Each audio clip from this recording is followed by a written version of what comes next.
Join with Medha Language Theatre for spoken English and personality classes. For more details, contact us.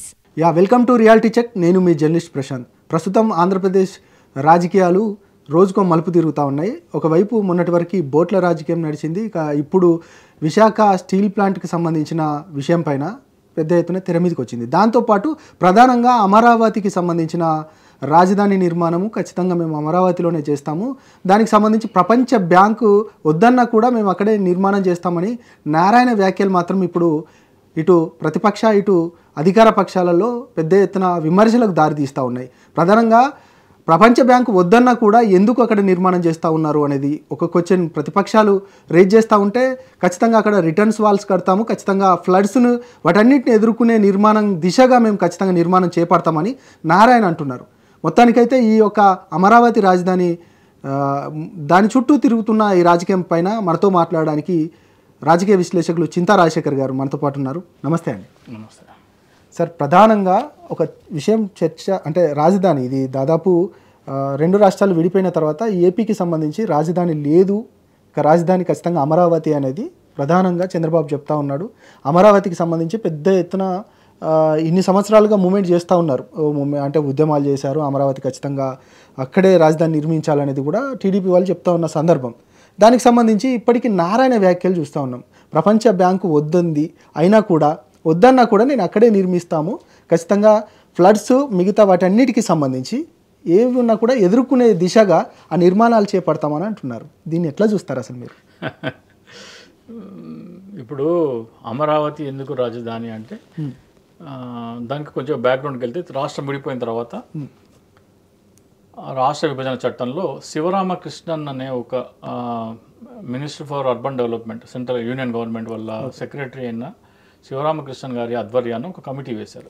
Andhra Pradesh మొత్తం పర్యటించి ఆంధ్రప్రదేశ్కి రాజధాని ఎక్కడైతే బాగుంటుంది అని నిర్ణయించమని ఒక కమిటీ వేశారు. ఆ కమిటీ పర్యటించి నివేదిక ఇచ్చే లోపలే చంద్రబాబు నాయుడు గారు ఇంకో కమిటీ వేశారు, నారాయణ గారి కమిటీ. ఆ కమిటీ ఇస్తే ఆ కమిటీ ఏ రిపోర్ట్ ఇస్తే అక్కడ రాజధాని కట్టాల. నారాయణ గారి కమిటీ అనుకోండి, నారాయణ గారికి నేను ఎక్కడ రాజధాని కట్టాలనుకుంటున్నానో అక్కడే ఓకే రిపోర్ట్ ఏమంటే ఆ రిపోర్ట్ ఇస్తాడు, దాని ప్రకారం నేను కడతా. మొత్తము అక్కడ నూజివీడు అన్నారు, ఆగిరిపల్లి అన్నారు, నున్న అన్నారు, గన్నవరం అన్నారు, మొత్తం దృష్టి అంతా ఒక సైడ్ తీసుకెళ్ళారు. అకస్మాత్తుగా ఈ అమరావతి అనబడిపోయి, అమరావతి కాదు ఇది యాక్చువల్లీ, అమరావతి అనేది దీనికి ఇంకొంచెం అవతల ఉంటుంది, దీనికి ఇంకో 30 కిలోమీటర్ల అవతల ఉంటుంది. గుంటూరుకి పరిసర ప్రాంతాల్లో నదీ పరివాహక ప్రాంతంలో 29 గ్రామాలు ఎంచుకొని ఇక్కడ రాజధాని కడదాము అని నిర్ణయం తీసుకున్నారు. ఇక్కడ ఎందుకు కడదామని తీసుకున్నారంటే ఇది లోతట్టు ప్రాంతం, వరదకి మునిగిపోతుంది. వరదకి మునిగిపోతే ఏమవుతుంది, ఇదంతా వ్యవసాయ భూమి, పంట ఉంటుందా ఉండదా గ్యారంటీ లేదు. పంట వేసావు, వరద వస్తే పోతుంది. So 50-50 chances. ఇప్పుడులాగా వరద వచ్చింది అనుకోండి, పంట మొత్తం పోతుంది. సో అందుకని అక్కడ పొలాల రేట్లు తక్కువ. పొలాల రేట్లు 8 లక్షలు, 10 లక్షలు, 12 లక్షలు ఎకరం. ఎకరం 8, 10, 12 లక్షలే యావరేజ్న 10 లక్షలు. ఇక్కడ ₹1 కోటి పెడితే 10 ఎకరాలు కొనవచ్చు ఇక్కడ ఈ అమరావతి 29 గ్రామాల్లో. అదే మీరు నున్న, నూజివీడు అటు సైడ్ వెళ్తే ఎకరం 25, 30, 40 అట్లా ఉంది. ₹1 కోటి పెడితే 3 ఎకరాలే వస్తుంది. సో నేను తక్కువ పెట్టుబడితోని రాజధాని ప్రాంతంలో ఎక్కువ విస్తీర్ణం నా ఆధీనంలోకి తీసుకురావాలంటే ఇక్కడ భూమి రేటు చాలా తక్కువ ఉంది. అదే నేను నూజివీడు దగ్గర, గన్నవరం దగ్గర, నున్న, ఆగిరిపల్లి ఎక్కడ పెడతానంటే 20 లక్షలు, 30 లక్షలు పెట్టుకున్నానంటే నాకు ₹1 కోటి 3 ఎకరాలు వస్తుంది. ఇక్కడ ₹1 కోటి పెడితే నాకు 10 ఎకరాలు వస్తుంది. సో నేను పెట్టుబడి అంటే ఇక్కడే రాజధాని వస్తుంది నేను ముందస్తుగా తెలుసుకొని తక్కువ ధరలున్న భూమి చోట ఎక్కువ విస్తీర్ణం నా ఆధీనంలోకి తెచ్చుకోవడం కోసమే ఇది ఎంచుకున్నారు. ఇక్కడ నీళ్ళ వరద వస్తుందని తెలుసు వాళ్ళకి, ఇది మునుగుతుందని తెలుసు, ఇక్కడ మునుగుతుంది కాబట్టి రేట్లు తక్కువ అని కూడా తెలుసు. నాకు అదంతా అనవసరం. ఇక్కడ నేను రాజధాని చేశానా, రాజధాని చేసిన తర్వాత ఎకరా 10 లక్షలు కొని నేను ఎకరా 15 కోట్లకు అమ్ముకున్నానా లేదా అనేది చంద్రబాబు స్కెచ్. ఫర్ ఎగ్జాంపుల్ మీకు అక్కడ రైతు ఒక ఆయన చెప్పినాడు, రైతు చెప్పిన ఒక వీడియో మీకు వినిపిస్తాను నేను.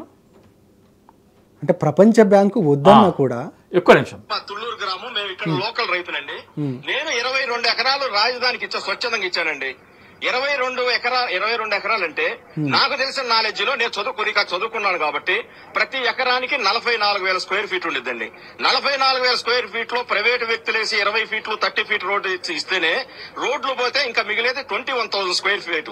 ఇక్కడ 40 feet 60 feet under ground drainage international standard తో లేఅవుట్స్ వేసి ఇవన్నీ పెద్ద రోడ్లు వేసి ఇస్తుంటే మిగిలేది 19,000 స్క్వేర్ ఫీట్. 19,000 స్క్వేర్ ఫీట్ లో మాకు 1000 గజాలు 250 కమర్షియల్ 1250 ఇస్తున్నాడు. ఇంకా పోతే మిగిలేదంతా చంద్రబాబు నాయుడు గారికి మాకు ఇవ్వంగా భూములు 3,000 స్క్వేర్ ఫీట్ అంటే 3,000 ఒక ఎకరానికి. ఈ మొత్తం మీద 33,000 ఎకరాలు రైతులు ఇస్తే ఇవన్నీ కట్టి ఇదంతా మిగిలింది ఎంత తెలుసండి? 7,000 ఎకరాలు.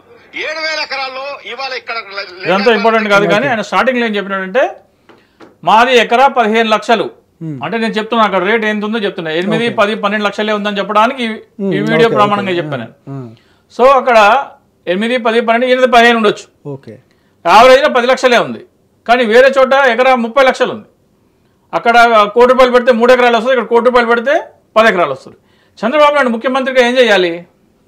యావరేజ్గా మీకు ఎకరా 10 లక్షలు ఉంది కదా, ఎకరా 20 లక్షలు ఇస్తాను నేను యావరేజ్న, మార్కెట్ రేట్కి డబుల్ ఇస్తా, మొత్తం గవర్నమెంట్కి ఇచ్చేయండి భూమి. గవర్నమెంట్కి ఆయన చెప్పిన మాటల్లోనే 15 లక్షల విలువైన భూమి 4 కోట్లకు వెళ్తుందని చెప్తున్నాడు. అంటే దాదాపు 25 టైమ్స్ పెరుగుతుంది, 25 రెట్లు ఎక్కువ పెరుగుతుంది. రూపాయి పెడితే 25 రూపీస్ వస్తుంది. సో మరి అదే లాభం ప్రభుత్వానికి రావాలి కదా, రైతులకే ఎందుకు ఇస్తున్నాడు ఈయన? ఈయనేమో చాలా ఒక 20-25% భూములు వీళ్ళ బినామీలు అందరూ కొనేసినారు అక్కడ, తక్కువ రేట్లో కొనేసినారు. కొనేసిన తర్వాత రైతులకు లాభం చెందాలని ఎందుకు చూస్తాడు ఒక ముఖ్యమంత్రి? అక్కడ బిల్డింగ్లు కట్టేది సెక్రటేరియట్, హైకోర్టు, మీకు అసెంబ్లీ, ప్రభుత్వ భవనాలు, ఇవన్నీ ప్రజల ఆస్తివి. ప్రజల ఆస్తి మీ పొలంలో కట్టినందుకే మీ భూమి విలువ పెరుగుతుంది, లేకపోతే మీ భూమి విలువ అంతే ఉంటుంది, యథాతథంగా ఉంటుంది. మీ భూమి విలువ పెరగదు కదా. మరి ప్రజల ఆస్తి మీ భూమిలో కట్టినందుకు మీ భూముల విలువ పెరుగుతుంటే దానికి కారణం ప్రజల ఆస్తి కదా. ఆ లాభం ప్రజలకు వెళ్ళాలి కదా, మీరెందుకు తీసుకుంటారు?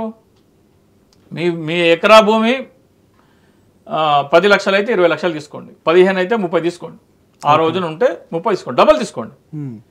కానీ మిగతా లాభం అంటే ఆయన చెప్పిన 4 కోట్లే వేసుకుందాం, చంద్రబాబు నాయుడు లెక్క ప్రకారం అది 15 కోట్లు అవుతుంది. ఎకరం 15 కోట్లు 12 కోట్లు అట్లా అవుతుంది.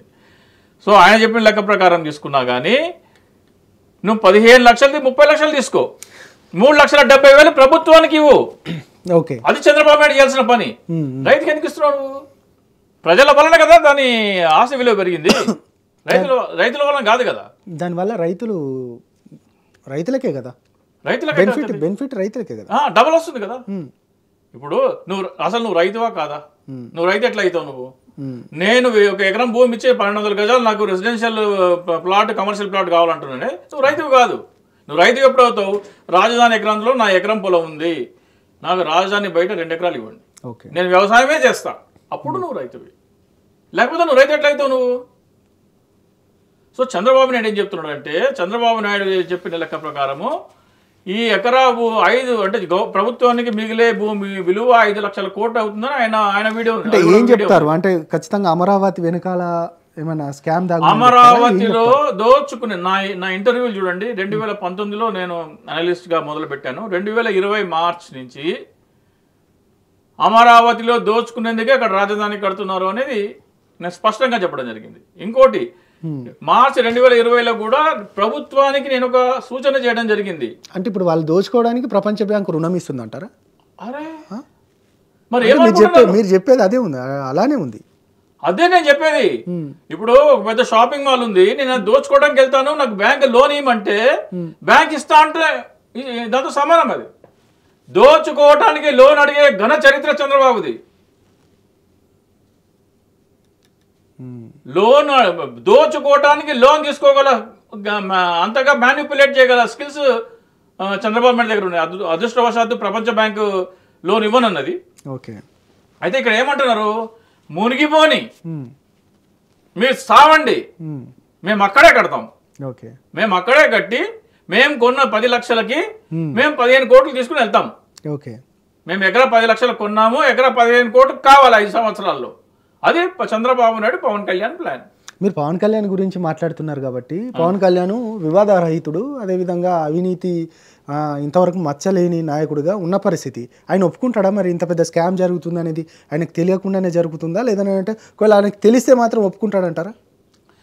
2023 ఏప్రిల్ 18వ తారీఖు నాడు జనసేన పార్టీ కార్యాలయానికి ఒక ఈమెయిల్ పెట్టడం జరిగింది.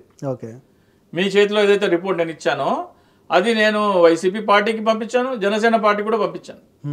వైసీపీ పార్టీ వాళ్ళు మేము ఎట్లాగో చెప్తున్నాం కదా ఇది అవినీతి అని, మేము చెప్పింది మీరు చెప్తున్నారు ఓకే అన్నారు. కానీ జనసేన పార్టీకి పంపిస్తే జనసేన పార్టీ సెక్రటరీ బోలిశెట్టి సత్య గారు మీరు మాట్లాడేదంతా వైసీపీకి అనుకూలంగా ఉన్నది కాబట్టి మీరు ఇచ్చిన నివేదికని మేము పరిగణలోకి తీసుకోము అన్నాడు. అట్లా ఎట్లా అంటావు నువ్వు తోడు దొంగవు కాబట్టి ఆ మాట అంటున్నావు. రిపోర్ట్ వాళ్ళకి చేరిందా లేదా అని కాదు, రిపోర్ట్ వాళ్ళకి చేరింది, కానీ మీరు చెప్పేది వైసీపీకి అనుకూలంగా ఉంది. ఓకే, కాబట్టి మేము దాన్ని పరిగణలోకి తీసుకోలేము. అంటే దొంగతనం అయిందా లేదా నేను విచారించను, దొంగతనం అయిందా లేదా నాకు అనవసరము. నువ్వు దొంగతనం జరిగింది అని వైసీపీకి తరఫున మాట్లాడుతున్నావు కాబట్టి నేను నిన్ను పరిగణలోకి తీసుకోమంటాను. నీకు అందులో వాటా లేకపోతే నువ్వు ఎట్లా అంటావు ఆ మాట? ఈ రోజున మొదలుపెట్టు, ఈ రోజున మాట్లాడు. ప్రభుత్వ ఖజానా లాభపడాలా, ప్రజలు లాభపడాలా? అమరావతిలో రాజధాని కడితే అక్కడ ఎకరా భూమి ప్రభుత్వ ఖజానా గురించి మాట్లాడుతున్నారు కాబట్టి ప్రభుత్వ ఖజానాలో రూపాయి లేదని చెప్తున్నారు కదా. ప్రభుత్వ ఖజానాలో రూపాయి లేదంటే మీరు ఆ రోజున ఫస్ట్ సంవత్సరం బడ్జెట్ 1,11,000 అనుకుంటా నాకు తెలిసి. 2014-15 2015-16 1,13,000 అంటే 2,25,000 కోట్లు 2 సంవత్సరం బడ్జెట్. 2 సంవత్సరాల బడ్జెట్ ఎందుకు తీసుకోవాలంటున్నా అంటే ఈ ప్రకటన వచ్చింది చివరి అంటే ఫస్ట్ ఇయర్ ఫైనాన్షియల్ ఇయర్లో చివరి 3 నెలలు మాత్రమే ఉంది.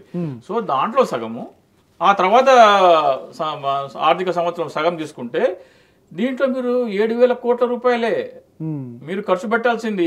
ఈ 34,000 ఎకరాలు కొనడానికి 7,000 కోట్ల రూపాయలు ఖర్చు పెడితే మొత్తం ప్రభుత్వ భూమి అయిపోతుంది.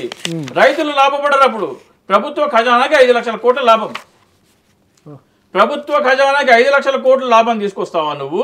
లేకపోతే అక్కడ ఉన్న రైతుల ముసుగులో ఉన్న రియల్ ఎస్టేట్ వాళ్ళకి 5 లక్షల కోట్లు బదిలీ చేస్తావా? ఈ 5 లక్షల కోట్లు నేను చెప్పట్లేదు, అది కూడా చంద్రబాబు నాయుడు చెప్పినాడు. అమరావతి రాజధానిగా కొనసాగి ఉంటే ప్రభుత్వానికి 5 లక్షల కోట్ల రూపాయల ఆస్తి మిగిలేది. నా వీడియో కూడా ప్లే చేయమంటే ప్లే చేస్తాను. అంటే 5 లక్షల కోట్లు 7,000 కోట్లు నువ్వు ఖర్చు పెడితే ప్రభుత్వ ఖజానాకి 5 లక్షల కోట్లు వస్తుంది. 5 లక్షల కోట్లు వచ్చేదాన్ని రానివ్వకుండా నువ్వు ఈ రైతులనే వాళ్ళకి బదిలీ చేస్తున్నావు. వాళ్ళు ఎందుకు లాభపడాలి? అక్కడ ప్రభుత్వ భవనాలు కడితే వాళ్ళు ఎందుకు లాభపడాలి? ప్రజల ఆస్తి ఎక్కడ కడితే ప్రజలు కదా లాభపడాలి. వాళ్ళు లాభపడతారు. రైతులు కూడా ప్రజలే కదా. ఆంధ్రప్రదేశ్లో ఉన్న అందరు రైతులు కూడా ప్రజలే. ఈ 29 గ్రామాల రైతులు కాదు, అసలు వాళ్ళు రైతులే కాదు. నువ్వు రైతు ఎప్పుడు అవుతావు అంటే ఇక్కడ నా ఎకరం ఉంది, ఈ ఎకరం తీసుకుని నాకు బయట 2 ఎకరాలు నేను అక్కడ వ్యవసాయం చేస్తాంటే నువ్వు రైతువి. లేకపోతే నువ్వు రియల్ ఎస్టేట్ వ్యాపారివి. నువ్వు రైతు ముసుగు వేసుకొని సింపతి దొంగ నాటకాలు ఆడొద్దు, దొంగ నాటకాలు వద్దు దయచేసి. నువ్వు ఎప్పుడు రైతువి? ఇది రాజధాని, నా ఎకరం పొలం ఉంది ఇక్కడ, నేను వ్యవసాయమే చేస్తా, నేను రైతునే, నాకు వ్యవసాయం అంటేనే ఇష్టము, రాజధాని బట్టి నాకు 2 ఎకరాలు, అప్పుడు నువ్వు రైతువి. ఎవరు పిచ్చోళ్ళు చేస్తున్నారు? ఇక్కడ ప్రపంచ బ్యాంకు వద్దన్నా, ప్రళయం వచ్చినా, అక్కడ ఉల్కా పిండి ఏదో పడుతుంది అంటున్నారు కదా, అది వచ్చి ఎక్కడ పట్టినా మాకు అనవసరం, మేము అక్కడే రాజధాని కడతాము, మీరు సస్తే చావండి, మేము మాత్రం 5 లక్షల కోట్లు జైలు వేసుకుంటాం అంతే. ఇంకా అంటే అంత మొండి పట్టుదల ఉండడానికి కారణం ఏంటంటారు? అరే నేను కలలు కానీ నేను ఆంధ్రప్రదేశ్ రాష్ట్ర విభజన అయిపోగానే ఇక్కడ రాజధాని ఆంధ్రప్రదేశ్ రాష్ట్ర విభజన బిల్లు పెట్టగానే అందరూ ఏడుస్తుంటే చంద్రబాబు నాయుడు ఏమని తెలుసా?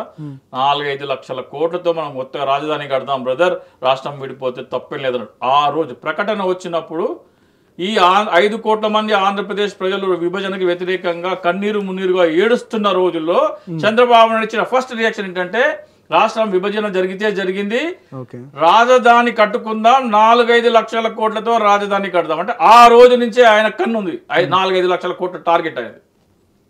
ఆయన ఆంధ్రప్రదేశ్ కోసం ఏ రోజు గత 4 సంవత్సరాల వీడియోలు తీసుకోండి నేను రాబోయే ఎన్నికల్లో చంద్రబాబు నాయుడు పవన్ కళ్యాణ్ పోటీ చేసేది అమరావతిలో ఆగిపోయిన దోపిడీని కంప్లీట్ చేయడం కోసమే. వాళ్ళు సంక్షేమ పథకాలు ఇవ్వరు, వాళ్ళు ఇచ్చిన ఏ వాగ్దానం నిలబెట్టుకోరు, వాళ్ళు కేవలం మిగిలిపోయిన అమరావతిలో దోపిడీ కోసం మాత్రమే కలిసికట్టుగా వస్తున్నారని చెప్పాను నేను. సంక్షేమ పథకాలు ఇవ్వరని కూడా చెప్పాను. కావాలంటే నా పాత వీడియోస్ చూసుకోండి మీరు, డేట్తో సహా ఉంటాయి. 1 ఏడాది 2 ఏళ్ళు 3 ఏళ్ళ క్రితం కూడా చెప్పాను. వాళ్ళు వస్తున్నది కేవలం అమరావతిలో దోపిడీ కోసమే. ఓకే, ఇక రాజధాని విషయం పక్కన పెడితే విశాఖ స్టీల్ ప్లాంట్కి సంబంధించి ఒక పెద్ద ఎత్తున ఇప్పుడు ప్రైవేటీకరణ రద్దుకు వ్యతిరేకంగా పెద్ద ఎత్తున పార్టీలకు అతీతంగా అక్కడ ఉద్యమం చేస్తూ ఉన్నారు. దానికి సంబంధించి జనసేన నాయకుడు సత్య గారు మాట్లాడుతూ అసలు ఎవరు కూడా మాట్లాడట్లేదు, ఒక మా పవన్ కళ్యాణ్ గారు మాత్రమే మాట్లాడుతున్నారు ప్రైవేటీకరణ రద్దుకు సంబంధించి అని అంటున్నారు. ఎట్లా చూస్తారు మీరు? పవన్ కళ్యాణ్ దగ్గర ఉన్న అద్భుతమైన మ్యాజికల్ పవర్ ఏంటంటే పవన్ కళ్యాణ్ చెప్పిన ప్రతి స్టేట్మెంట్ని తానే మళ్ళీ దాన్ని ఖండిస్తూ దానికి వ్యతిరేకంగా కూడా ఇంకో స్టేట్మెంట్ ఉంటుంది. ఓకే, ప్రత్యేక హోదా కావాలంటాడు, వద్దంటాడు. అమరావతి రాజధాని వద్దంటాడు, మళ్ళీ కావాలంటాడు. అట్లాగే విశాఖపట్నం స్టీల్ ప్లాంట్ ఫస్ట్ వెళ్ళి లెటర్ ఇచ్చాడు ఈయన. లెటర్ ఇస్తే ఈయనకేం అపాయింట్మెంట్ ఇవ్వలేదు, ఏం లేదు. మోడీ కలవలేదు, అమిత్ షా కలవలేదు, ఎవరు కలవలేదు, వచ్చేసాడు ఈయన. వచ్చేసిన తర్వాత మళ్ళీ అందరు వెళ్ళి అక్కడ ధర్నాలు చేసిన తర్వాత నెల రోజులకి ఏమో వెళ్ళి ఈయన ధర్నా చేశాడు. మొట్టమొదటి మాట్లాడింది మేమే అంటే ఈయన వెళ్ళి ఢిల్లీలో ఒక లెటర్ ఇచ్చి వచ్చాడు. ఆఫీస్లో డిస్పాచ్లో ఇస్తే టప్పాల్లో స్టాంప్ వేసి ఇస్తారు కదా, ఎవరైనా పోయి ఇచ్చి సో ఇస్తే వీళ్ళు ఏదో పెద్ద పోరాటం చేసినా అని ఏదో చెప్తున్నాడు ఆయన. ఆంధ్రప్రదేశ్లో ఉన్న దౌర్భాగ్యం ఏంటంటే రాజకీయ పార్టీలన్నీ విశాఖ స్టీల్ ప్లాంట్ కానీ ప్రత్యేక హోదా విషయం కానీ విభజన హామీ విషయం కానీ పెద్దగా పట్టించుకోవట్లేదు. ఎందుకు సార్? అసలు పోరాటాలు చేయాలి కదా. ఇప్పుడు కాదు, ఎందుకు పట్టించుకోవట్లేదు? మిగతా పార్టీలకు సంబంధించి ఎందుకు డివైడ్ అయిపోయిన పరిస్థితి? గతంలో అసలు విశాఖ హక్కుకు సంబంధించి పెద్ద ఎత్తున పోరాటాలు చేశారు. విశాఖ హక్కు, ఆంధ్రుల హక్కు అనే ఒక పెద్ద మూమెంట్ని తీసుకొచ్చిన పరిస్థితి. మళ్ళీ ఇప్పుడు అట్లాంటి మూమెంట్ ఎందుకు తీసుకురావట్లేదు? మాకు పొట్టి శ్రీరాములు గారు ఉన్నారు. పొట్టి శ్రీరాములు గారు ఆంధ్రప్రదేశ్ రాష్ట్రం కోసము ప్రాణాలు త్యాగం చేశారు. 56 days అంత పోరాట పటిమ గల నేల ఆంధ్రప్రదేశ్. అలాగే విశాఖ ఉక్కు కోసం బుల్లెట్ తిన్నోళ్ళు ఉన్నారు, తెలంగాణ వాళ్ళు కూడా తిన్నారు. ఆ రోజుల్లో సినిమా పిచ్ లేదు మాకు. ఈ రోజున సినిమా పిచ్తో మాకు భారతదేశం అంటే ప్రేమ లేదు, మాకు ఆంధ్రప్రదేశ్ అంటే ప్రేమ లేదు. మాకు సినిమా హీరోల బర్త్డే చేయమంటే ఆడియో ఫంక్షన్లకు పోమంటే వస్తాం మేము. దానికి కులం ఒకటి ఆడేది, కుల పిచ్చి ఒకటి బాగా చూపించినారు. సో ఈ రెండిటి వలన దేశం మీద ప్రేమ లేదు, రాష్ట్రం మీద ప్రేమ లేదు. ఇప్పుడు మీకు మీరు తెలంగాణ అనుకుంటా, తెలంగాణ కోసం ఫైట్ చేశారు. నాకు తెలిసి మీరు కూడా ఉద్యమంలో పాల్గొన్నారు. తెలంగాణ కావాలి అంటే కావాలి అని కూర్చున్నారు. ఆ తెలంగాణ ఇచ్చినప్పుడు ఆంధ్రప్రదేశ్కి నష్టం జరుగుతుందని దానికి ఒక నష్టపరిహారంగా 5 సంవత్సరాలు ప్రత్యేక హోదా ఇస్తాను కాంగ్రెస్ పార్టీ అంటే, కాదు 10 సంవత్సరాలు ఇస్తామని భారతీయ జనతా పార్టీ అన్నది. ఆ తర్వాత 1.5 ఏడాదికి మేము ఇవ్వమన్నది.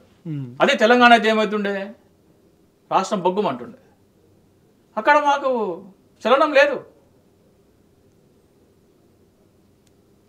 జగన్మోహన్ రెడ్డి వెళ్ళి జంతర్ మంతర్లో దీక్షలు చేసినారు. ఇక్కడ గుంటూరులో నిరవధిక నిరాహారదీక్ష చేయగానే చంద్రబాబు నాయుడు భయం వేసింది. జగన్మోహన్ రెడ్డి ప్రత్యేక హోదా మీద ఎక్కువ మాట్లాడుతున్నాడు, నేనేమో ఎన్డీఏతో పొత్తులో ఉన్నా, నేను మోడీకి వ్యతిరేకంగా నేను మాట్లాడడానికి కష్టమవుతుంది, కాబట్టి ఏం చేయాలి, క్రెడిట్ అంతా జగన్మోహన్ రెడ్డికి వెళ్తుందని పవన్ కళ్యాణ్కి అన్నాడు, ఇషారా చేసింది. చేయగానే పవన్ కళ్యాణ్ లడంగే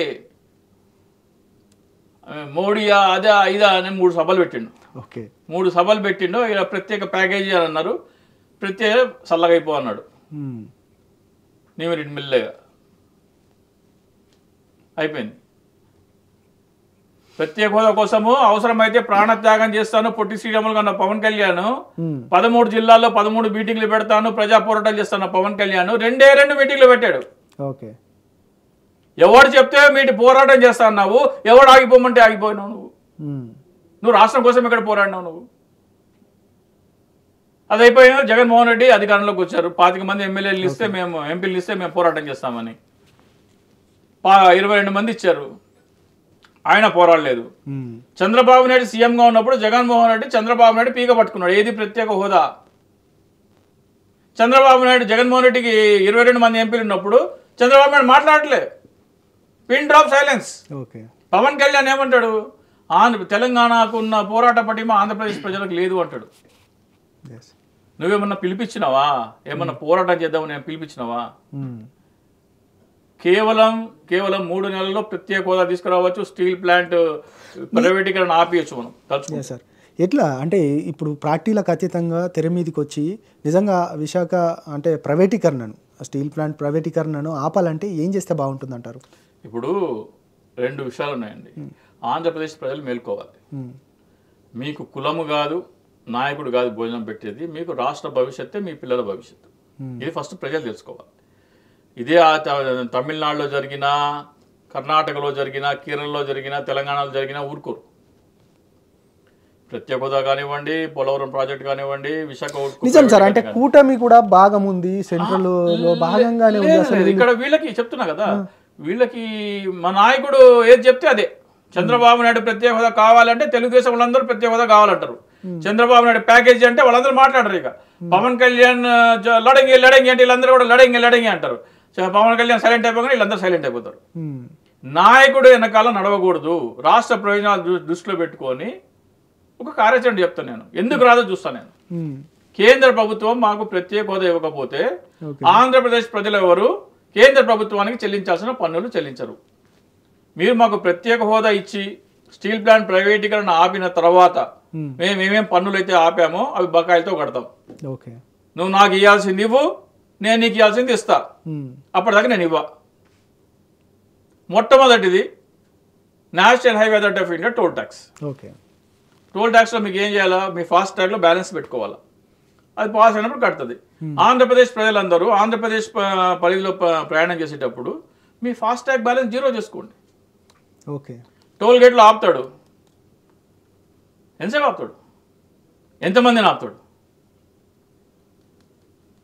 ఆంధ్రప్రదేశ్ ప్రజలందరూ అక్టోబర్ 1వ తారీఖు నుంచి కేంద్ర ప్రభుత్వానికి మేము చెల్లించాల్సిన పన్నులు చెల్లించము, మిగతా పనులన్నీ బకాయిలతో చెల్లిస్తాము. ఎన్హెచ్ఏ అయితే బకాయిలతో కూడా చెల్లించాము. ఎగ్గొట్టినామంటే ఎగ్గొట్టినాం నువ్వు ఇచ్చేదాకా. నువ్వు ఎంత తొందరగా ఇస్తే అంత తక్కువ లాస్ అవుతుంది నీకు. ఎందుకంటే ఇన్కమ్ ట్యాక్స్ కానీ మిగతా ట్యాక్సులు కానీ ఎగ్గొడితే రిటర్న్ వేసి ఇంత ట్యాక్స్ కట్టాలి, కానీ నేను ట్యాక్స్ కట్టను, నువ్వు నాకు ఇవ్వాల్సింది అప్పుడు నీకు ఇవ్వాల్సిన ట్యాక్స్ ఇస్తా అని చెప్పొచ్చు. టోల్ ట్యాక్స్ ఎన్ని గేట్లు దాటడం ఏంటో రికార్డు ఉండదు, అంత కష్టం అది. కాబట్టి నువ్వు నాకు ఇవ్వాల్సింది ఇవ్వు, అప్పటిదాకా నేను నేషనల్ హైవే టోల్ ట్యాక్స్ కట్టను అంటే మొదటి 2 రోజులు కొద్దిగా కష్టం ఉంటుంది, ట్రాఫిక్ జామ్ అది ఇది ఉంటుంది. ఆ తర్వాత గేట్లే ఎత్తేస్తారు ట్రాఫిక్. ఫాస్ట్ ట్యాగ్ బ్యాలెన్స్ 0 చేసుకోండి. ఏపీలో ప్రయాణించేటప్పుడు, ఏపీ ప్రయాణించేటప్పుడు ఎంత కావాలో అంత బ్యాలెన్స్ చేసుకోండి. ఎందుకురా బాబు నేషనల్ మీడియా మొత్తం పరిగెత్తుకొస్తుంది, ఏంట్రా బాబు ఆంధ్రప్రదేశ్ ఎవడు నేషనల్ హైవే టోల్ ట్యాక్స్ కట్టలేదంటే ఈ నన్ను మోసం చేసిండు సార్. అంటే కూటమిలో భాగంగా ఉన్నారు, ఇవన్నీ చంద్రబాబుకు తెలియదు అంటారా? చంద్రబాబు నాయుడుకి ఇష్టం లేదు. చంద్రబాబు నాయుడు నాకు ఆంధ్రప్రదేశ్కి ప్రత్యేక హోదా అవుతున్న దుర్మార్గుడు చంద్రబాబు నాయుడు. ఇప్పుడు ఎన్డీఏ ఆంధ్రప్రదేశ్ ద్రోహి. ఆంధ్రప్రదేశ్కి అంటే ఒక పసికందు, ఏడాది పసికందు గుండెల్లో గుణపంక్తి మింగిన ద్రోహి చంద్రబాబు నాయుడు. ఆంధ్రప్రదేశ్కి ప్రత్యేక హోదాని అసెంబ్లీ తీర్మానం చేసిన దుర్మార్గుడు చంద్రబాబు నాయుడు. ఆయన ఎట్లా కావాలంటే నాకు ప్రత్యేక హోదా? పోలవరం కేంద్ర ప్రభుత్వం కట్టాల్సిన ప్రాజెక్టు నేను కట్టాలంటాడు, ఎందుకంటే కాంట్రాక్టుల దగ్గర నేను డబ్బులు దోచుకోవాలా. అమరావతి ఎక్కడే కట్టాలంటాడు, ఎందుకంటే నేను దోచుకోవాలా. నాకు దోచుకునే అవకాశమే, నాకు ప్రత్యేక హోదా వద్దు ఏమొద్దు, నువ్వు స్టీల్ ప్లాంట్ ప్రైవేటీకరణ చేసుకున్నట్టే చేసుకో, ఏమన్నా చేసుకో, నాకు దోచుకునేందుకు అవకాశం. అదే చంద్రబాబు నాయుడు పాలసీ. కేంద్రం పైన ఫైట్ చేయకపోవడానికి కారణం అదే అంటారు. నిజంగా అంటే ఇప్పుడు ఆ టాపిక్ వచ్చింది కాబట్టి నరేంద్ర మోడీ పాలన 100 రోజులు, ఈ రోజుతో 100 రోజులు పరిపాలన పూర్తి చేసుకుంది. ఈ 100 రోజుల పరిపాలనకు సంబంధించి మీరు ఏం చెప్తారు ఒక రాజకీయ విశ్లేషకులుగా? ఏం సాధించినారు? 4 బిల్లు ప్రవేశపెట్టినారు, 4కి 4 వెనక్కి తీసుకోవాల్సి వచ్చింది. ఒకటి పాస్ కాలేదు. ఇవాళ ఏమో జమిలీ ఎన్నికలేనిదో చెప్తున్నారు. నరేంద్ర మోడీ హవా అయిపోయింది. Narendra Modi chapter complete. ఇప్పుడు హర్యానా ఓడిపోతుంది, జమ్మూ కాశ్మీర్ కూడా దాదాపు ఓడిపోతుంది. హంగ్ వస్తుంది లేకపోతే ఓడిపోతుంది. గెలిచేదైతే లేదు బీజేపీ. అయితే హంగు లేకపోతే ఓటమి. ఇండియా కూటమి వస్తుంది అధికారంలోకి. ఇండియా కూటమి అధికారంలోకి రాకపోతే జమ్మూ కాశ్మీర్లో హంగ్ వస్తుంది. హర్యానా అయితే 90లో 60 సీట్లు, అదే అయిపోయింది. జార్ఖండ్ మహారాష్ట్ర ఇంకా నోటిఫికేషన్ రాలేదు. ఈ ఎన్నికలు అయిపోగానే నోటిఫికేషన్ వస్తుంది. ఈ ఎన్నికలు అయిపోయిన నోటిఫికేషన్ అంటే మహారాష్ట్ర కూడా ఓడిపోయే పరిస్థితిలో ఉంది. మహారాష్ట్ర గెలవాలంటే వాళ్ళ దగ్గర చాలా పెద్ద రాష్ట్రము, 48 ఎంపీ సీట్లు ఉన్నాయి, అలాగే 288 ఎమ్మెల్యే సీట్లు ఉన్నాయి. ఓకే, అది గెలవాలా, అందుకంటే రిచెస్ట్ స్టేట్. మహారాష్ట్ర కాంగ్రెస్ ఇప్పుడు లేదు, ఇప్పుడు ఎన్డీఏ దీంట్లోనే ఉంది కదా. కాంగ్రెస్ కాదు, ఇప్పుడు ఎవరి చేతిలోకి వెళ్ళబోతుంది? కాంగ్రెస్ చేతిలోకి వెళ్ళిపోతుంది. ఇండియా అక్కడ హిందుత్వము వాటికి సంబంధించిన ఇప్పుడు ఏమైంది, మొన్న ఎంపీ ఎలక్షన్ లో ఏమైంది? శివసేన పరిస్థితి, శివసేన 2 ముక్కలైంది. ఆ 2 ముక్కలైన వాళ్ళు ఎక్కడెక్కడ వాళ్ళందరూ ఓడిపోయినారు. ఎన్సీపీ 2 ముక్కలైంది. అజిత్ పవార్ కూటమి అక్కడ కూడా లేదు. ఏక్నాథ్ షిండే కూడా పరిస్థితి బాగలేదు. బీజేపీ సొంత పరిస్థితి బాగలేదు. మహారాష్ట్ర ఓడిపోయింది. మహారాష్ట్రలో గెలిపించుకోవాలంటే ఏం చేయాలి? ఒకటే ఒక గత్యంతరం ఉంది. నితిన్ గడ్కరీని కనుక ప్రధానమంత్రిని చేస్తే, అంటే మహారాష్ట్ర వ్యక్తి అయిన నితిన్ గడ్కరీ కనుక ప్రధానమంత్రి చేస్తే, మహారాష్ట్ర ఎన్నికల లోపల మోడీని ఎట్లాగో తీసేస్తారు. మహారాష్ట్ర ఎన్నికలు ఓడిపోతే ఎట్లాగో మోడీ తప్పుకోవాలా. 75 years అయిపోతే ఇంకా 1 year లోపల, ఇప్పుడు 74 కంప్లీట్ అయ్యి 75th వచ్చినాడు. బీజేపీ రూల్ అంటే 75 years అయిపోగానే దిగిపోవాలి. సో ఇంకా 1 year కోసం ఎందుకులే, నువ్వు ఇప్పుడే దిగిపోతే చాలని దింపేశారు. మహారాష్ట్ర ఓడిపోయి నష్టపోయే బదులు ఏడాది ముందే నువ్వు దిగిపోతే, మహారాష్ట్ర నోటిఫికేషన్ వచ్చే ముందర మహారాష్ట్ర ప్రజలందరూ నా నితిన్ గడ్కరీ ప్రధానమంత్రి కాబట్టి మహారాష్ట్ర వ్యక్తి ప్రధానమంత్రి అయితే ఓడించడానికి ఇష్టపడరు. ఓకే, ఇక సెంట్రల్ ఎలక్షన్స్ ఈ విషయం పక్కన పెడితే ఏపీ రాజకీయాల వైపు మరొకసారి వద్దాము. ప్రధానంగా మెడికల్ కాలేజీలకు సంబంధించిన ఇష్యూ ఇది పెద్ద ఎత్తున, అంటే సెంట్రల్ మెడికల్ అసోసియేషన్ ఇచ్చినా కూడా, పర్మిషన్ ఇచ్చినా కూడా ఎందుకు వీళ్ళు వద్దు అని మళ్ళీ రిటర్న్ రాసి పంపడం వెనకాల ఉన్న ఆంతర్యం ఏంటంటే ఇంత నీచమైన రాష్ట్ర ద్రోహి అని చంద్రబాబు నాయుడు ఊరికే అంటలేదు. నా ఆవేదన, ఆక్రోశం మీకు అర్థం కావట్లేదు. జగన్మోహన్ రెడ్డి తన 14 సంవత్సరాలు ముఖ్యమంత్రిగా ఉన్నప్పుడు చేయలేని, జగన్మోహన్ రెడ్డి 5 సంవత్సరాలు ముఖ్యమంత్రిగా ఉన్నప్పుడు ఆయన 17 మెడికల్ కాలేజీలు తీసుకొచ్చినాడు. 5 ఆపరేటింగ్, ఇంకో 5 ఈ సంవత్సరంలో ఆపరేటింగ్. మాకు వద్దని ఆశిస్తున్నాడు. అక్కడ నేషనల్ మెడికల్ కౌన్సిల్ వాళ్ళు ఆశ్చర్యపోతున్నారు. అరే మాకు కావాలి అడుగుతారు. ఆయన శాంక్షన్ చేసుకుని వచ్చిన వద్దనేటోడు అంటే నువ్వు ఎంత నీచుడు అసలు, నువ్వు ఎంత నికృష్టుడు అసలు. నువ్వు ఆంధ్రప్రదేశ్కి నీకంటే ద్రోహి ఎవరైనా ఉన్నారా? ఓట్లు ఏమని చెప్పేయించుకున్నావు నువ్వు? సంక్షేమ పథకాలు తీసుకొస్తాను, అది తీసుకొస్తానని. అంటే ఇప్పుడు మెడికల్ కాలేజీలో పేద విద్యార్థులు సగం కోటా పేద విద్యార్థులకు, అది ఆంధ్రప్రదేశ్ రాష్ట్ర విద్యార్థులకి. సగం మేనేజ్మెంట్ కోటా బయట అమ్ముకున్నా కానీ సగం తక్కువ ఫీజుతో పేదలు మెడిసిన్ చదివే ఒక అవకాశం ఉంటే దానిని వద్దని రాసిస్తున్నావు. నువ్వు ఎంత దుర్మార్గుడు నువ్వు అసలు. మెడికల్ కాలేజ్ అంటే అక్కడ మెడికల్ హాస్పిటల్ ట్రీట్మెంట్స్ అవుతాయి కదా, తక్కువ రేట్తో ఫీజు ప్రజలకి వైద్యం అందుతుంది కదా. 17 చోట్ల కొత్త మెడికల్ కాలేజ్ తీసుకొస్తుంటే దాన్ని నాకు ఆయన 300 సీట్లు అంటే నాకు 400 కావాలి, 500 కావాలి పెంచమని అడగాలి. కానీ నువ్వు వద్దని రాసిస్తుంటే నువ్వు ఎంత నీచుడు అసలు, ఎంత రాష్ట్ర ద్రోహివి, నీకంటే దుర్మార్గుడు ఎవరైనా ఉంటాడు అసలు. అంటే దాని వెనకాల ఉన్న కుట్ర ఏంటంటారు? పేరు రాకూడదు జగన్మోహన్ రెడ్డికి. జగన్మోహన్ రెడ్డి పేరు, జగన్మోహన్ రెడ్డి వల్ల కడపలో మెడికల్ కాలేజ్ వచ్చేసింది, మచిలీపట్నంలో వచ్చేసింది. 17 ఇప్పుడు కొత్తగా ఉన్న జిల్లాలు 29 అంటే 17 జిల్లాలు దాదాపు ఆల్మోస్ట్ ఎవ్రీ జిల్లాకు కూడా వచ్చేసింది ఉన్నదంతా కలుపుకుంటే. సో ఆల్మోస్ట్ ఎవ్రీ జిల్లాలో ఒక మెడికల్ కాలేజ్ వచ్చిందంటే మరి జగన్మోహన్ రెడ్డికి పేరు వచ్చేస్తుంది కదా. ఓడరేవులు, ఫిషింగ్ హార్బర్స్ ఇవన్నీ ప్రైవేటైజ్ చేస్తా అంటాడు. అవన్నీ గవర్నమెంట్ ఉంటే గవర్నమెంట్కి ఆదాయం రావాలని జగన్మోహన్ రెడ్డి గవర్నమెంట్ మెడికల్ కాలేజీలకు సంబంధించి గుజరాత్ మోడల్ మేము చేస్తామని అంటున్నారు. ఏం గుజరాత్ మోడల్ వద్దని, సీట్లు వద్దని రాసిచ్చినాడు కదా మాకు. ఓకే, మెడికల్ కాలేజ్ వద్దని రాసిస్తాడు ఎవడన్నా? గుజరాత్ మోడల్ ఏంటి, అమ్ముకోవడమా సీట్లు? నేను జగన్మోహన్ రెడ్డి ఇది తీసుకొచ్చినాడు, ఇన్ని సీట్లు పేదలు మెడికల్ డాక్టర్లు అయ్యే అవకాశం ఉంది, నేను దీనికంటే ఇంత పెంచినా అని నువ్వు పేరు ప్రతిష్ట సంపాదించుకో. జగన్మోహన్ రెడ్డి పేరు రాకూడదని ఉన్నదాన్ని తీసేస్తుంటే ఎట్లా?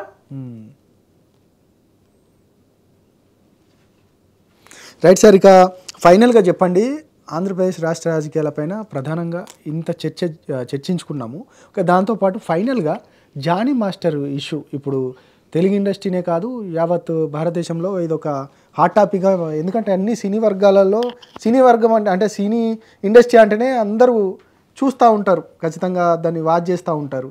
ఇప్పుడు జానీ మాస్టర్కి సంబంధించిన సహాయకురాలు ఆమె, ఆయనతో పాటు కొరియోగ్రాఫర్గా చేసిన ఆమె దాదాపు చిన్నప్పటి నుండి మైనర్ నుండే ఆమెను వేధింపులకు గురి చేశారు అనేది ఆమె వచ్చి నార్సింగ్లో కేసు పెట్టిన పరిస్థితి. ఎట్లా చూస్తారు నిజంగా ఈ ఉదాంతము మొత్తానికైతే ఇండస్ట్రీకి సంబంధించి మీరు ఏం చెప్తారు అసలు? అసలు సినిమా ఇండస్ట్రీకి అంత హైప్ ఎందుకు ఇస్తారో ఆంధ్రప్రదేశ్ పేరు నాకు అర్థం కాదు. అంటే మీకు ఒక ఉదాహరణ చెప్తాను నేను. మనిషి పుట్టంగానే ఏం కావాలా? డెలివరీ చేయడానికి తల్లిని బిడ్డను బయటికి తీయడానికి ఒక డాక్టర్ కావాలి, ఇంపార్టెంట్. డాక్టరు, నర్సు, అక్కడ అసిస్టెంట్ స్టాఫ్, వైద్య సిబ్బంది అవసరం. అట్లాగే మీ కుటుంబంలో ఎవరికైనా రోగం వచ్చినా, హార్ట్ అటాక్ వచ్చినా, ప్రాణాపాయం, డాక్టర్లు కావాలి. లేదు తర్వాత నువ్వు పెరిగిన తర్వాత దేనికి స్కూల్కి పోతావు, స్కూల్కి పోతే చదువు చెప్పే టీచర్స్ కావాలా, కాలేజీలో అయితే లెక్చరర్లు కావాలి. అయిపోయిన తర్వాత నీకు ఎంప్లాయ్మెంట్, నీకు ఏ రంగంలో అయితే నువ్వు ఎదగాలనుకుంటున్నావో వాళ్ళని ఆదర్శంగా, అంటే సపోజ్ నువ్వు సైంటిస్ట్ అవ్వాలనుకుంటే అబ్దుల్ కలాం గారిని, రాకెట్ సైన్స్ కావాలంటే అబ్దుల్ కలాం గారిని, లేదు సాఫ్ట్వేర్ అంటే సత్యానందలు, ఇలాంటి వాళ్ళని తీసుకొని నువ్వు ఆదర్శంగా పెట్టుకోవాలి. కానీ ఈ సినిమా వాళ్ళు ఏం చేస్తారని ఆంధ్రప్రదేశ్లో ఇంత చేస్తారు? ఓకే, అంటే ఒక వ్యక్తి పూజ మానసిక రోగాన్ని చొప్పించి చొప్పించి చొప్పించి వాళ్ళని మానసిక బానిసలుగా చేసుకొని సినిమా ఇండస్ట్రీ ఏదో పెద్ద గొప్పదని చెప్పుకుంటున్నారు. నిన్న ఒక వీడియో చూసాను నేను. వారణాసి శ్రావణ్ కుమార్ అంట, బ్రెయిన్ కోచ్ ఏదో ఉంది, క్వాలిఫైడ్ బ్రెయిన్ కోచ్. ఆయన చెప్తున్నాడు చిరంజీవి గురించి. ఆ చిరంజీవి గురించి ఆయన ఎంత ఆవేశంగా చెప్తున్నాడు అంటే ఆ వినేవాళ్ళకి గూస్ బంప్స్ రావాలా, పిచ్చోళ్ళు అయిపోవాలి వాళ్ళు. ఓకే, మానసిక రోగులను తయారు చేసేది ఈ వారణాసి శ్రావణ్ కుమార్, బండ్ల గణేష్, ఇలాంటి వాళ్ళు. పవన్ కళ్యాణ్ నా దేవుడు అని చెప్తాడు ఓకే. ఈ వారణాసి శ్రావణ్ కుమార్ ఏం చెప్తాడంటే చిరంజీవి ఆ ప్రొడ్యూసర్ని బాగా చేసినాడు, పొద్దున్న నుంచి సాయంత్రం దాకా రిక్షా దొక్కినోడికి సాయంత్రం సినిమా చూస్తేనే ఆడికి సేద తీరుతుందంట. అంటే ఆడు సంపాదించుకునే 500లో 200 సినిమాకి పెట్టాల రోజు. ఏంటి అలా చెప్పేది? సైకిల్ స్టాండ్లు ఉన్నవాళ్ళు దయచేసి వినండి. సైకిల్ స్టాండ్, సినిమా థియేటర్లో సైకిల్ స్టాండ్లు ఉన్నవాళ్ళు మెర్సిడీస్ కార్లు కొన్నారంట. ఈ వారణాసి శ్రావణ్ కుమార్ చెప్తున్నాడు. అయితే మీ సినిమా థియేటర్లోనే సైకిల్ స్టాండ్ పెట్టినోడు చిరంజీవి సినిమా ఇయర్ అంతా ఉండదు కదా, 2 నెలలో 3 నెలలో ఉంటుంది. దానికే వాడు మెర్సిడీస్ కారు కొంటే మరి రైల్వే స్టేషన్లో ఎప్పటికీ ఫుల్ ఉంటుంది కదా, వాడు విమానం కొనాలి వాడి. అంటే వీళ్ళు చెప్పేదానికి లాజిక్ ఉండదు, ఏముండదు. ఆ పూనకం వచ్చినట్టు వాడిని ఒక మాస్ హిస్టీరియాలకు తీసుకెళ్లి హిప్నోటైజ్ చేసి ఒక మాస్ హిస్టీరియా గురి చేసి వాళ్ళని మానసికంగా వశపరుచుకొని వాడిని బానిస చేయాలి. అప్పుడు ఏంటి, ఈ శ్రావణ్ కుమార్కి ఏమో ఒగ్గింది, చిరంజీవి పిలిచి ఒక ఇంటర్వ్యూ ఇస్తాడు, ఒక ఫోటో ఇస్తాడు. అంటే యువతని నాశనం పట్టిస్తున్నది ఈ బండ్ల గణేష్, ఈ వారణాసి శ్రావణ్ కుమార్ లాంటి. ఓకే సార్, అంటే సరే మీరు చెప్పింది ఇండస్ట్రీకి సంబంధించిన విషయం. నేను ఈ ఇష్యూకి సంబంధించి జానీ మాస్టర్ ఇష్యూ తెర మీదకి వస్తే మరొక వైపు గతంలో త్రివిక్రమ్ పైన పెద్ద అలిగేషన్ చేసింది పూనం కౌర్. పూనం కౌర్ కూడా ఈ అలిగేషన్స్ నేను కూడా గతంలో ఫిర్యాదులు చేశా, మరి నా విషయం ఏంటి అనేది కూడా ఆ విషయాన్ని తెర మీదకి తీసుకొచ్చింది. దీన్ని ఎట్లా చూస్తారు అసలు? ఇది ఆంధ్రప్రదేశ్ రాజకీయాలలో అంటే ఒక పేలబోయే ఒక అగ్ని జ్వాలాముఖి అంటారు, అగ్నిజాల అంటారు చూసారా, అగ్నిపర్వతం. ఓకే. సో ఆమె కంప్లైంట్ ఎందుకు తీసుకోలేదు? ఇప్పుడు సినిమా పెద్దలు ఉన్నారు, చిరంజీవి గారు సినిమా పెద్ద, నాగార్జున గారు, వీళ్ళందరూ మరి ఆమెను పిలిచి ఏమమ్మా నీ కంప్లైంట్ ఏంటి అని మాట్లాడతారా, లేకపోతే నీ సావు నువ్వు చావును వదిలేస్తారా? త్రివిక్రమ్ పెద్ద డైరెక్టర్, అందరితో సినిమాలు చేయాల్సిన వాడు కాబట్టి ఆమెకు న్యాయం చేయడానికి చేస్తారా? ఆమె కంప్లైంట్ ఇచ్చిందని ఇప్పుడు కాదు, ఎప్పటి నుంచో చెప్తున్నా, ఎప్పటి నుంచో ట్వీట్లు చేస్తుంది వరుసగా ఆమె. మరి ఆమెకు జరిగిన అన్యాయం ఏంటి? ఆమె ఇస్తే కంప్లైంట్ ఇస్తే స్వీకరించే పరిస్థితిలో కూడా లేని మూవీ ఆర్టిస్ట్ అసోసియేషన్ ఏం న్యాయం చేస్తుంది? ఏం మాట్లాడతారు? మంచి విషయం అనుకుంటారు ఇప్పుడు ప్రెసిడెంట్, మరి ఆయన స్పందించాలి కదా. అమ్మా నీ కంప్లైంట్ ఏంటి, నా దగ్గర అయితే రాలేదు, నీ కంప్లైంట్ మరొకసారి నేను పరిశీలిస్తా అనాలి కదా. ఓకే. పెద్దోళ్ళ దగ్గర విషయానికి వస్తే త్రివిక్రమ్ అంటే పవన్ కళ్యాణ్ జిగ్రీ దోస్త్. అంటే ఇది రాజకీయ కుట్ర ఏమైనా దాగి ఉందంటారా ఆ విషయాలలో? ఆమె చెప్పింది కదా దాంట్లో రాజకీయంగా కూడా నన్ను వేధించారని. రాజకీయ నాయకులు వెనక ఉండే నన్ను వేధించారు. మరి ఆమె ఏం చెప్తుందో ఆ కంప్లైంట్ ఏముందో మనకైతే తెలియదు, కానీ ఆమె ఆవేదన అడ్రస్ చేసేవాళ్ళు లేడు అంట ఆంధ్రప్రదేశ్లో. ఆంధ్రప్రదేశ్ తెలంగాణలో ఆమె ఆవేదనని అడ్రస్ చేసేవాళ్ళు లేరు. మూవీ ఆర్టిస్ట్ పిలిపించి అడగాలి కదా, ఏంటమ్మా నువ్వు ఇచ్చిన కంప్లైంట్ ఏంటి, మా దగ్గర రాలేదు, మరి పాత కమిటీకి ఏమన్నా ఇస్తే వాళ్ళు చేస్తే ఇప్పుడు ఏంటి తీసుకురండి. జానీ మాస్టర్ ఇష్యూలో వెంటనే మూవీ అసోసియేషను అదేవిధంగా కొరియోగ్రాఫర్కి సంబంధించిన వాళ్ళ దాంట్లో నుంచి నిషేధం చేసేసారు, పూర్తిగా సభ్యత్వమే తొలగించిన పరిస్థితి. ఈయన దగ్గరున్న అంటే ఈయనకు తొందరగా జరిగిన న్యాయం అంటే ఆ అమ్మాయి బాధితురాలకి ఉపశమనం దొరికింది, కానీ పూనం కౌర్ దాదాపు కొన్ని సంవత్సరాల నుంచి అది చేస్తున్న పరిస్థితి. అయినా ఆమెకు మాత్రం న్యాయం జరగలేదు. ఆమె ఎవరైతే ఆమెను వేధించారో వాళ్ళకి వెనకాల పెద్ద పెద్ద అండదండలు ఉన్నాయి. పవన్ కళ్యాణ్ త్రివిక్రమ్ డిగ్రీ దోస్తు అంటే మెగా ఫ్యామిలీ మాట్లాడదు. పవన్ కళ్యాణ్ ఇప్పుడు deputy chief minister, Chandrababu Naidu ప్రభుత్వంలో ఎమ్మెల్యే అయిన నందమూరి ఫ్యామిలీ మాట్లాడదు. జానీ మాస్టర్ కూడా పవన్ కళ్యాణ్కి దగ్గరే కదా, ఆయన ప్రచారం చేసినాడు కదా. ప్రచారం చేసినా కానీ ఇక్కడ యాక్షన్ తీసుకున్నది జనసేన. ఎప్పుడైతే పవన్ కళ్యాణ్ లెటర్ ఇచ్చాడో మాకు ఈయనకు సంబంధం లేదని, ఇప్పుడు ఆయన పేరు ఏదో ఉంది, వరాహమూర్తి ఎవరో ఉన్నారు, జనసేన నాయకుడు అంట, కేరళలో మా గంజాయితో పట్టుబడ్డాడు. ఆయన ఎందుకు సస్పెండ్ చేయలేదు మరి? ఓకే, ఆయన ఎందుకు సస్పెండ్ చేయలేదు? లెటర్ ఎందుకు ఇవ్వలేదు? Right sir, okay. అన్ని విషయాలపైన చాలా సుదీర్ఘంగా చర్చించారు. మొత్తానికి ఇక ఆంధ్రప్రదేశ్ రాష్ట్ర రాజకీయాలకు సంబంధించి అమరావతికి సంబంధించిన అంశాలపైన కూడా దానిలో పెద్ద కుట్రకోణం దాగి ఉంది. దానికి సంబంధించి అనేది ఒక విషయాన్ని మాత్రం తెర మీదకి తీసుకొచ్చారు. ఇక ఏం చేయబోతుంది రాష్ట్ర ప్రభుత్వం వేచి చూడాల్సిందే. Thank you sir, thank you. ఇది ఈరోజు ఇంటర్వ్యూ. మరొక ఇంటర్వ్యూతో మళ్ళీ కలుద్దాం. నేను మీ ప్రశాంత్.